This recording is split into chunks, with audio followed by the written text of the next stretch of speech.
What's up YouTube, Max Tech Guy here. So Samsung recently released their newest smartphone of the family, the Galaxy Note 8. Samsung does have some ground to make up after last year's Note 7 crisis, and well, the Note 8 does make up for a loss. So anyways, the unboxing is the same as always. First you get the beautiful Note 8 followed by all the accessories including the fast charging power brick, a USB Type-C cable for charging, headphones with extra earbuds, a USB Type-C to USB adapter for file transfer, a smaller adapter for USB Type-C to micro USB, an S Pen tip removal tool, and extra S Pen tips. So my first impressions on this device was the look and feel of the phone. A lot of people were saying that this device was simply an S8 Plus with an S Pen, but that's not the case. Obviously, when turning on the device, you're greeted with the gorgeous edge-to-edge display like no other. Moving on to the features that make this device, on the front you're going to find a 6.3-inch Super AMOLED display with a resolution of 2960 by 1440.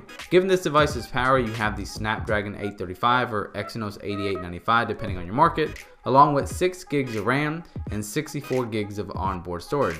You get a 3300 milliamp battery, and to charge it you have the option for fast charging or wireless charging, and you still get IP68 certification. Now the design is the most intriguing part of this device to me.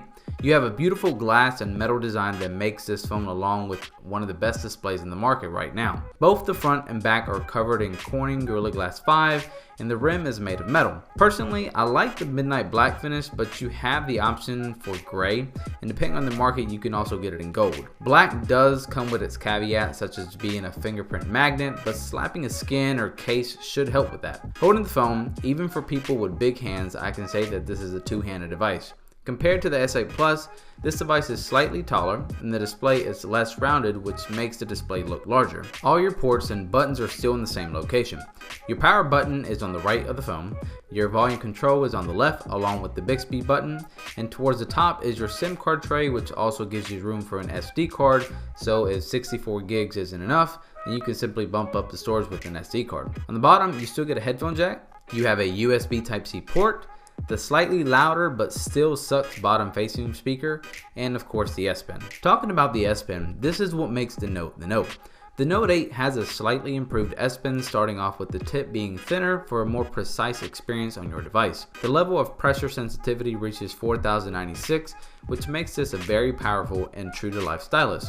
When coloring or simply writing on the screen, if you happen to press into the screen with the S Pen, you can instantly see the difference and almost feel as if you're writing on paper. As for features, you still get the option to translate when hovering over a word or phrase that is foreign to you, along with Smart Select, Screen Write, and the newest feature, Live Messages. This feature essentially allows you to send animated drawings to your contacts for a more personalized experience if you're into that kind of thing. Now let's say you do need to jot something down real quick, simply take the S Pen out while the screen is off and the phone switches to screen off memo mode. During this mode, any notes you jot down can simply remain on your always on display, so for quicker access. When you're done with the note, you can either send it to your notes app within the phone or just delete it. And if you're the type of person that jots a lot of notes, just know that you get 100 screen off memo pages on your always on display. Within the same section of the phone, you also have your front facing camera at the top, which has an 8 megapixel sensor with an f1.7 aperture. That simply means that shots are more clear and sharp, and the camera does well in low light conditions since it has more light being emitted into the sensor. The camera can record in QHD at 30 FPS, which looks great. So let me know what you guys think. Microphone. Got a little man. Looks pretty good. The front-facing camera lives in the same neighborhood as the iris scanner, which I'm sure you're probably familiar with. The iris scanner was introduced on the Note 7 last year and has only been incorporated into other devices such as the S8 and S8 Plus. It works really well and provides a good, fast, and reliable form of security. Some may say that it's unnatural when unlocking the phone this way since you have to raise the phone to your face, but honestly after some time, you get used to it. Now speaking about cameras, one of the main focuses on this device was the new dual camera setup on the back of this device. There have been other manufacturers that introduced this setup last year, but I'm certain that this is Samsung's first attempt, if not first attempt on a flagship device, to add the dual camera system. On the spec side of things, you get a dual 12 megapixel setup, with one being your main wide angle lens with an f1.7 aperture, and the second lens is a telephoto lens which has an f2.4 aperture. This is the first phone I believe to feature optical image stabilization in both lenses, which is definitely a huge help for video shots. With the telephoto lens, you're able to optically and not digitally zoom into your shots at 2x without sacrificing quality. So if you ever need to get in closer to an object, as long as you don't go past 2x, your shot should remain just as clear since you're using the hardware and not the software to zoom in. This goes the same for videos, and this is also where OIS shines.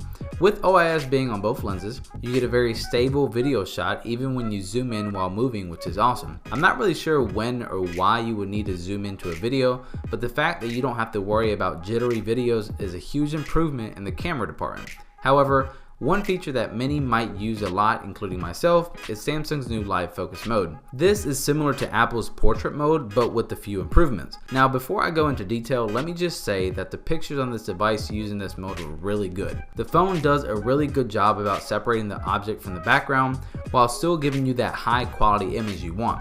The best part is that even if you decide that you don't want the effect to be as dramatic, you can always adjust the blur after the picture has been taken. In addition, you can have the phone take two pictures at once, one being the live focus photo and the other being the normal wide angle picture. Now, since we're already on the back of the device, I won't go into too much detail other than the fact that Samsung left the fingerprint sensor in the same location as the S8 and S8 Plus. If you watch that video, you'll know that I'm not a huge fan of the placement. It is very hard to reach and just was a bad move, but hey, at least the Note 8 has one. The last improvement that this device has over its little brothers is the fact that instead of 4 gigs of RAM, you get 6 gigs of RAM. Sure, the processor is the same, but the fact that there's more RAM gives the phone a slight improvement in speed, and you can definitely tell. Not that my S8 Plus was slow, but this phone has better app management, especially when trying to keep apps open in the background or playing games. It's really quick and snappy, which gives a great experience when multitasking or trying to complete various tasks at once. Combined with Android 7.1.1 and Samsung Experience 8.5, you get a cleaner setup. I did notice that there's not as much bloatware as there used to be before, but this simply applies if you get a carrier branded Note 8. Switching between apps has always been a problem for me in the past due to RAM management being poor, so typically stuff had to load again instead of being right there when you needed it, but the Note 8 excels in this department, well, at least so far. Overall, this device is packed with a lot of new and improved features. You still have the virtual home button on the screen as previously introduced, along with IP68 water and dust resistance. As long as it doesn't exceed 5 feet of water for more than 30 minutes, then the phone should be fine. This was obviously tested, and the best part is that you can submerge it with or without the S Pen. The screen won't register your fingers, but the screen will recognize the S Pen if you want to draw in water, if you're into that kind of thing as well. Also, one thing worth mentioning is the fact that the battery is smaller. The Note 8 comes with a 3300 mAh battery rather than the 3500 mAh battery found in the S8 Plus, but just because it's smaller, it doesn't necessarily mean that's a bad thing. Even with the smaller battery, I managed to get a full day's worth of battery with about 5 to 6 hours of screen on time, and I believe this is because of the more efficient 10nm processor packed inside. So long story short, you shouldn't have to worry about battery life even with the smaller battery than before. If you're in the market for a new device and you want something that's powerful yet innovative, then this is the way to go. Pricing is slightly higher than the S8 Plus, but you are getting a dual camera system, an S Pen, and more RAM. Now the question you have to answer is it worth the extra cash? Well guys, that wraps up this video. Feel free to drop a comment down below and press that like button if you enjoyed the content. Oh, and if you haven't subscribed, please do so. Catch you guys in the next one. Later.